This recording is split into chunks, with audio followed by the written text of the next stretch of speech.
मैया कहाँ आई हैं? आप बड़ी जल्दी आ गए आज। अच्छा, आपको अच्छा लगा था सुनने में इसलिए जल्दी आ गई। ठीक है, तो आज आपको मैं 5वां अध्याय का सुना दूँ। ठीक है, बोलो भागवत भगवान की जय।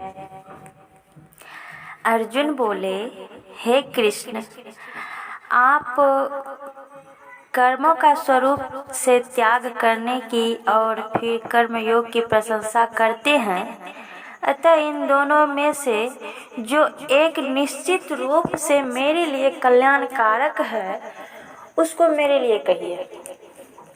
श्री कृष्ण भगवान बोले, संन्यास और कर्मयोग दोनों ही कल्याण करने वाले हैं, लेकिन इन दोनों में भी कर्म संन्यास से कर्मयोग श्रेष्ठ है।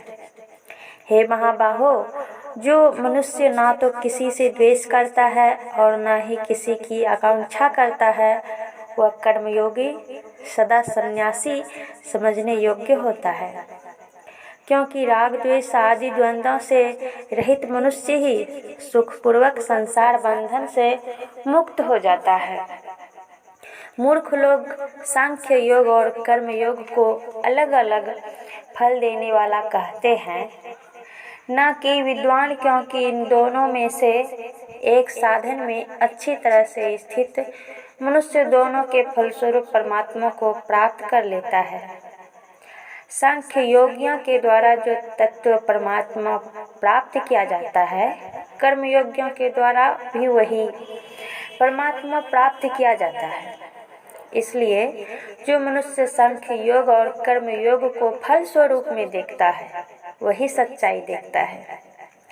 लेकिन हे महाबाहो अर्जुन, कर्म योग के बिना सांख्य योग प्राप्त करना कठिन है। मनन करने वाला कर्मयोगी शीघ्र ही परमात्मा को प्राप्त हो जाता है।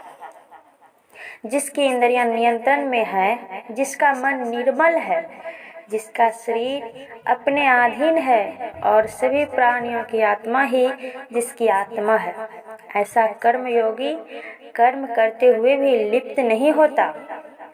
तत्व को जानने वाला सांख्य योगी तो देखता हुआ, सुनता हुआ, छूता हुआ, सूंघता हुआ, खाना खाता हुआ, गमन करता हुआ, बोलता हुआ, मल मूत्र का त्याग करता हुआ, सोता हुआ, सांस लेता हुआ, आंखें खोलता हुआ और मूंदता हुआ भी समस्त इंद्रियों अपने अपने विषय में बरत रही हैं। ऐसा समझकर मैं स्वयं कुछ भी नहीं करता हूँ, ऐसा माने। जो पुरुष सभी कर्मों को परमात्मा को अर्पण करके और आसक्ति का त्याग करके कर्म करता है, वह जल में कमल के पत्ते की तरह पाप में लिप्त नहीं होता। कर्म योगी आसक्ति का त्याग करके केवल ममता रहित इंद्रियों, शरीर, मन और बुद्धि के द्वारा मन की शुद्धि के लिए ही कर्म करते हैं। कर्मयोगी कर्म फल का त्याग करके नेष्टि की शांति को प्राप्त होता है, लेकिन सकाम मनुष्य कामना के कारण फल में आसक्त होकर बंध जाता है।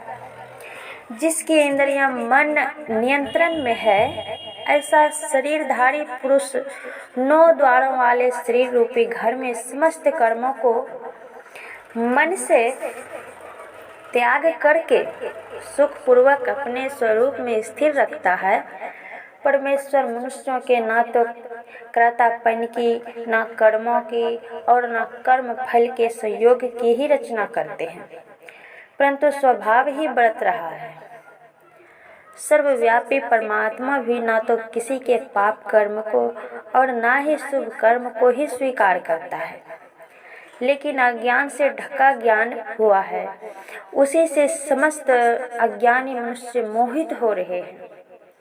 लेकिन जिनका वह ज्ञान जिस ज्ञान के द्वारा नष्ट कर दिया गया है, उनका वह ज्ञान सूर्य की तरह परमात्मा को प्रकाशित कर देता है। जिनका मन तदाकर हो रहा है, जिनकी बुद्धि तदाकर हो रही है, जिनकी स्थिति के भाव से परमात्मा में है। ऐसे परमात्मा परायण साधक ज्ञान के द्वारा पाप रहित होकर परम गति को प्राप्त होते हैं।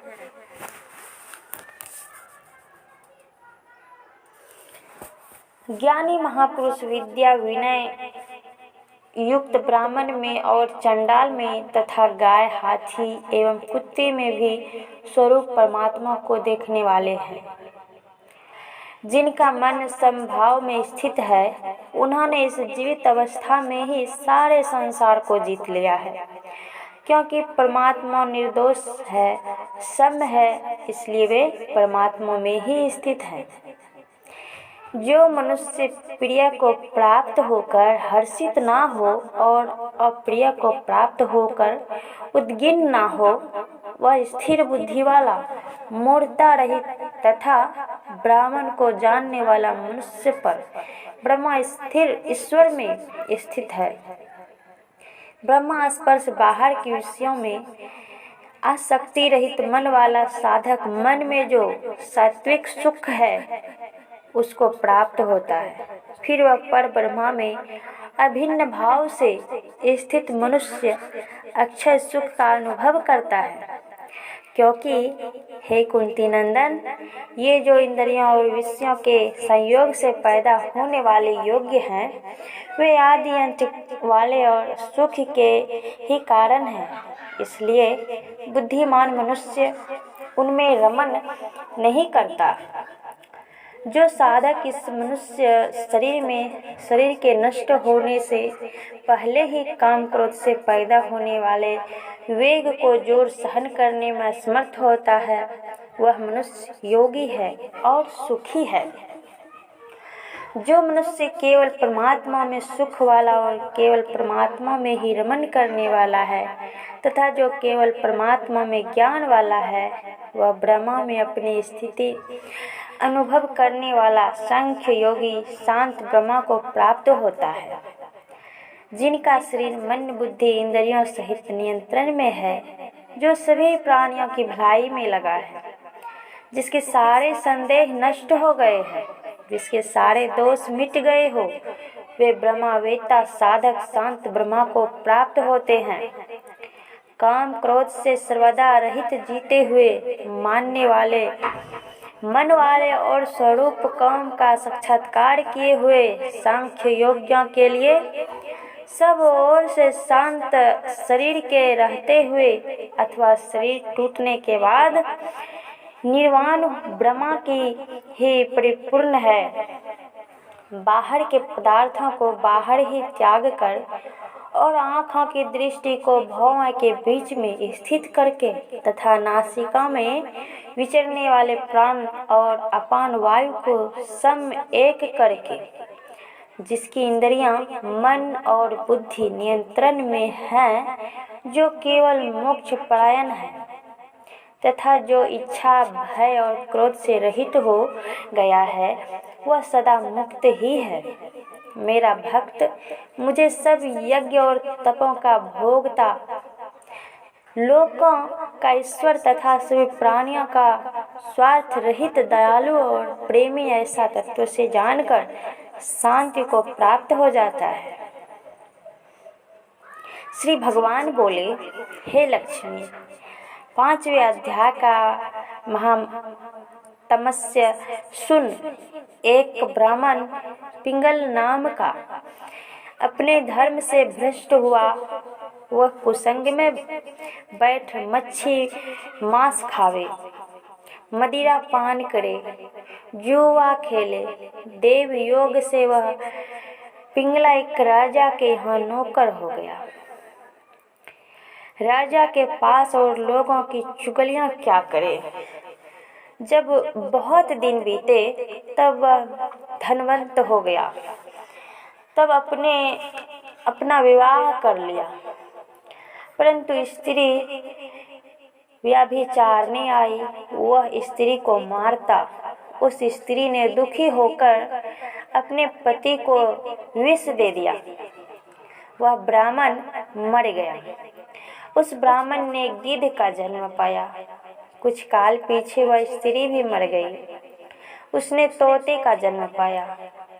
तब वह एक तोते की स्त्री हुई। एक दिन उस तोती ने तोते से पूछा, हे तोते, तूने तोते का जन्म क्यों पाया? तोता बोला, हे तोती, मैं अपने पिछले जन्म की कथा सुनता हूँ।